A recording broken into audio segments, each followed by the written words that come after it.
আসসালামু আলাইকুম এভরিওয়ান। সবাই কেমন আছো? আশা করি ভালো আছো। আলহামদুলিল্লাহ আমিও ভালো আছি। তো আজকে আমি তোমাদেরকে দেখাবো কাঁচা বরই থেকে কিভাবে বরই শুকানো হয়, শুকানোর পর কিভাবে আচার বানানো হচ্ছে, সব কিছু দেখাবো। তো সবাই একটু কষ্ট করে পুরো ভিডিওটা দেখবেন, ঠিক আছে?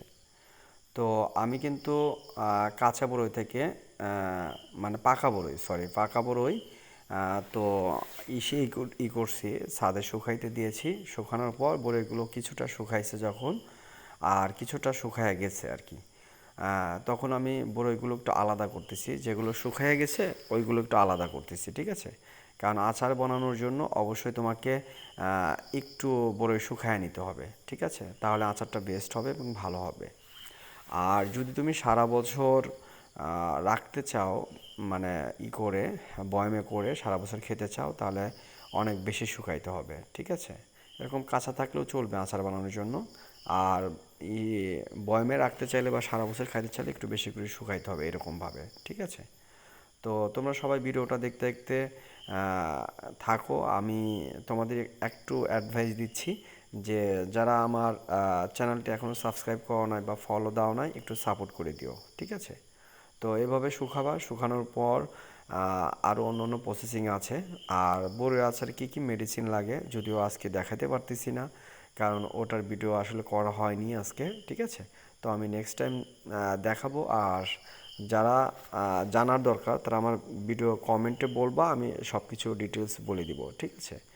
তো আমি এরকমভাবে বড়িগুলো সব কিছু শুকাচ্ছি। শুকানোর পর আচার বানানোর প্রক্রিয়া শুরু করে দিব। তো এই যে শুকানো আমার শেষ, এখন আচার বানানোর প্রক্রিয়া শুরু করে দিলাম ইনশাল্লাহ। তো এই দেখো, আচারের প্রথম থেকে ভিডিওটা করা হয়নি। তো আচারটা দেখো কতটা রসালো এবং কতটা সুস্বাদু হবে, তোমরা অবশ্যই বুঝতে পারতেছো, ঠিক আছে? তো আচার এভাবে অনেক সময় ভরে নাড়াচাড়া করার পরে যখন এটা পর্যাপ্ত পরিমাণ মানে বড়িগুলো ফেটে যাবে, আর কিছুটা আস্ত থাকবে আর এরকম আঠালো হয়ে যাবে, তখন বুঝবা যে তোমার আচার বানানো প্রায় শেষের দিকে, ঠিক আছে? তো যখন বুঝবা যে আচার বানানো শেষ, তখন অবশ্যই চুলা থেকে নামিয়ে ফেলবা, ঠিক আছে?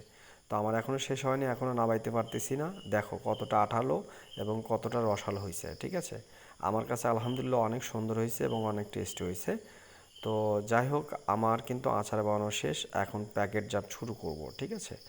তো আমি এই দেখো আচারগুলো প্যাকেটিং করলাম, দেখো কতটা কালারটা দেখো, অনেক অনেক সুন্দর হয়েছে, ঠিক আছে? তো আমার আচার বানানোর ভিডিওটা তোমাদের কাছে যদি ভালো লাগে, তো আমার চ্যানেলটি অবশ্যই সাবস্ক্রাইব করে দিও এবং ফলো করে দিও, ঠিক আছে? তোমাদের সাপোর্টের জন্য এত কষ্ট করে ভিডিও বানাই এবং ভিডিও করি, ঠিক আছে? সো সবাই ভালো থাকো।